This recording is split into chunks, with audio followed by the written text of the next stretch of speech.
शुरू हो गई। मैं तो परेशान हो गई हूँ इस लड़की से। क्या हुआ माँ, क्यों इतना गुस्सा कर रही हो?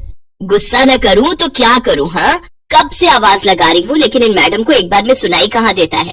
ओहो माँ, आप ही देखो ना, मैंने कितना सुंदर डिजाइन बनाया, बस इसी में ध्यान लगा था मेरा, शायद इसीलिए आपकी आवाज सुनाई नहीं दी होगी। अच्छा बताओ क्या काम है, मैं ये बाद में पूरा कर लूंगी।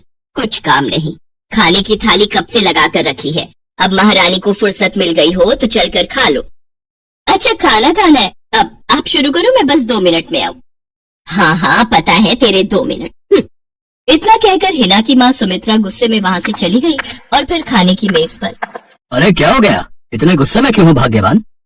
अब आप ही समझा लीजिए अपनी लाडली को, मेरी तो एक नहीं सुनती। हाँ तो क्या हो गया, तुम पे ही तो गई है। आपको मजाक सूझ रहा है? यहाँ मेरा दिमाग खराब हो रहा है, सारा दिन बस मेहंदी के डिजाइन बनाती रहती है और कोई काम ही नहीं है इसे। इसका मतलब वो सच में तुम पर ही गई है।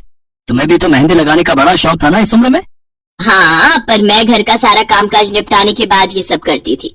अरे ये तो खाना पीना भी छोड़कर बैठी है। सुमित्रा अपने पति सुरेश से हिना की शिकायतें कर ही रही थी कि तभी हिना वहां आ गई। क्या बनाया माँ? खुशबू तो बड़ी अच्छी आ रही है। मिल गई तुझे फुर्सत। हाँ माँ, देखो ना मेरा आज का डिजाइन, पापा देखिए ना कैसा है। सच में डिजाइन तो वाकई बढ़िया बनाया है लाडो। ये लाडो बोल बोल कर आपने ही इसका दिमाग खराब करके रखा है। मेरी जान को कितना काम है पता है, ती जा रही है, मगर ये लड़की मेरी बिल्कुल मदद नहीं करती। ओहो, आज सिर्फ खरी खोटी ही सुनाओगी या कुछ खाना भी मिलेगा भाग्यवान? सुरेश की बात सुनकर सुमित्रा की हंसी निकल गई और उसे हंसता देख सभी लोग हंसने लगे। हिना अपने माता पिता की अकेली संतान थी। हिना को बचपन से ही मेहंदी के नए नए डिजाइन बनाने का बड़ा शौक था। वो कागज पर रोज कुछ न कुछ नया बनाने की कोशिश करती और फिर उसे अपने या अपनी माँ के हाथों पर लगाती। हिना के कॉलेज की पढ़ाई भी अब पूरी हो गई थी तो अब उसके लिए रिश्ते आने भी शुरू हो गए थे। अरे सुमित्रा कहाँ हो, जल्दी आओ। क्या हुआ जी? जरा इस फोटो को तो देखो, कैसा है लड़का? दिखने में तो बहुत ही बढ़िया है। हाँ वो कानपुर वाले फूफा जी है ना, उन्होंने बताया इस लड़के के बारे में। अपनी हिना के लिए कैसा रहेगा? लड़का काम क्या करता है और परिवार में कौन कौन है? फूफा जी बता रहे थे कि कानपुर में इनका अपना कारखाना है, वहाँ ये अपना दोने पत्तल और डिस्पोजल वगैरह बनाते हैं। ये अच्छा पैसा कमा लेता है, फूफा जी की रिश्तेदारी में है। हाँ, पर उससे पहले ये फोटो एक बार हिना को तो दिखा दो, उसे लड़का पसंद आ जाए तभी बात आगे बढ़ानी चाहिए ना। अरे हाँ, ये भी सही कह रही हो। लाडो, ओ लाडो, अरे कहाँ है बेटिया? सुरेश ने फौरन जाकर कमल की फोटो हिना को दिखाई तो हिना को भी कमल पसंद आ गया। उधर कमल को भी हिना पहले ही नजर में भाग गई। शादी खूब धूमधाम से हो गई। शादी के बाद कमल और हिना अपनी गृहस्थी में बहुत खुश थे। फिर एक शाम, लिख नहीं रही हूँ, मेहंदी का डिजाइन बना रही हूँ। अच्छा, पर कागज पर क्यों? प्रैक्टिस तो रोज ही करनी होती है ना, तो इसीलिए कागज पर डिजाइन बनाती हूँ। अच्छा अच्छा, अब जरा दिखाओ तो सही। अरे वाह, ये डिजाइन क्या सच में तुमने बनाया है? हाँ अच्छा है ना, अब मैंने और भी बनाकर रखे हैं, रुकिए मैं भी लेकर आती हूँ। हिना ने अपने बनाए सारे डिजाइन्स कमल को दिखाए जो कमल को बहुत पसंद आए और उसने हिना की खूब तारीफ की। सब कुछ अच्छा चल रहा था और ऐसे ही हंसी खुशी दिन बीत रहे थे। लेकिन फिर एक सुबह। हेलो, क्या हुआ राठी जी, इतनी सुबह सुबह फोन क्यों किया? सर आप जल्दी से आ जाइए, गजब हो गया, अपनी फैक्ट्री में आग लग गई है सर, सब कुछ जल गया सर, कुछ भी नहीं बचा सर, जल्दी आ जाइए आप। फोन पर अपने मैनेजर की बात सुनकर कमल के पैरों तले जमीन खिसक गई। फैक्ट्री पहुंचा तो देखा वाकई फैक्ट्री पूरी तरह से जल रही थी। तभी एक जलती हुई बड़ी सी लकड़ी कमल पर आ गिरी जिसकी वजह से वो बुरी तरह झुलस गया। उसे फौरन अस्पताल पहुंचाया गया और यहाँ से सब कुछ बदल गया। फैक्ट्री के काम को बढ़ाने के लिए कमल ने हाल ही में कई सारी नई मशीनें लोन पर खरीदी थी। मशीनें तो नहीं बची, लेकिन लोन चुकाने के चक्कर में पहले कमल की गाड़ी बिकी और फिर घर। मजबूर होकर कमल और हिना किराए के मकान में रहने लगे थे।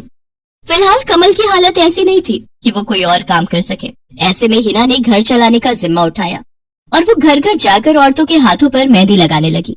हालांकि इस काम से उसे बहुत कम पैसे ही मिल पा रहे थे, लेकिन हिना फिर भी पूरी मेहनत कर रही थी।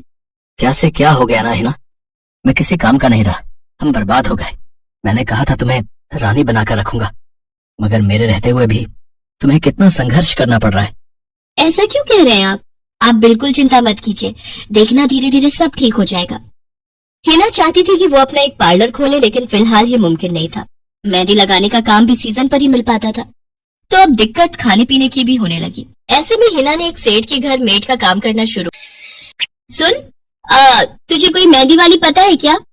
क्यों मैडम? अरे वो तीज आ रही है ना, तो मेहंदी लगवानी थी। हाँ, बाहर इतनी गर्मी है, वैसे में कौन बाहर जाए, तो घर पर ही आकर कोई लगा दे तो बढ़िया रहेगा।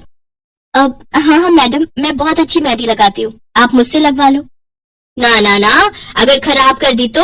तीज की पार्टी है मेरे यहाँ, मेहंदी तो बढ़िया ही लगवानी है मुझे। मैडम आप बिल्कुल चिंता मत कीजिए, और रुकिए, मैं अभी आपको कागज पर मेहंदी का डिजाइन बनाकर दिखाती हूँ, फिर आगे आप ही तय करना। इतना कहकर हिना ने फौरन एक कागज लिया और कुछ ही देर में उस पर एक बहुत ही सुंदर मेहंदी का डिजाइन बना दिया। और फिर अरे वाह, ये तो सच में बहुत सुंदर है, बिल्कुल नया और बहुत ही खूबसूरत डिजाइन है। अब तू ये डिजाइन मेरे हाथ पर भी सेम टू सेम लगा देगी ना? हाँ मैडम, आप मुझ पर विश्वास कीजिए, मैं बचपन से ही करती आई हूँ। इनके दोनों हाथों पर मेहंदी लगाई। हिना ने जो डिजाइन बनाया था वो एकदम नया था और सुंदर भी। नमस्ते साहब, वो आपको कुछ? हाँ, मैं तुम्हारा ही इंतजार कर रहा था। ये कल शिवानी के हाथों पर तुम्ही ने मेहंदी लगाई थी ना? जी साहब, मैंने ही लगाई थी। अब कोई गलती हो गई क्या मुझसे?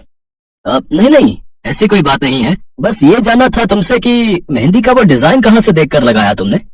कहीं से नहीं साहब, वो तो मैंने खुद से सोचा था, मैं कभी कहीं से देखकर डिजाइन नहीं बनाती। अच्छा, अगर ऐसा है तो जरा ये कागज और जरा इस पर एक मोर की थीम पर बेस्ड एक डिजाइन बनाकर दिखा। पर याद रहे, डिजाइन बिल्कुल नया होना चाहिए। जी साहब, बस 2 मिनट दीजिए। हिना ने बस कुछ मिनटों के अंदर वो करके दिखा दिया, जिसे देखकर उसका मालिक साहिल मल्होत्रा हैरान रह गया। वाह, सच में कमाल है ये तो। तुमने डिजाइनिंग सीखी है क्या कहीं से? नहीं साहब, सीखी तो नहीं, लेकिन मुझे बचपन से ही शौक है मेहंदी लगाने का, तो बस इसीलिए। समझ गया। देखो है ना, तुम्हारा हुनर लाजवाब है और तुम्हें अपने इस हुनर को ऐसे बेकार नहीं जाने देना चाहिए। जी मतलब? तुम्हें पता है ना, मेरी फैक्ट्री में लेडीज कपड़ों के लिए कपड़ा बनता है, लेकिन काफी समय से मैं परेशान हूँ क्योंकि सूट साड़ियों वगैरह के लिए मेरे पास नए डिजाइन की कमी पड़ गई है। लेकिन अब लगता है ये कमी नहीं रहेगी। बोलो, बतौर डिजाइनर मेरे लिए काम करोगे तुम? जी साहब, बिल्कुल करूंगी। ये हिना के लिए सपने के सच होने जैसा था।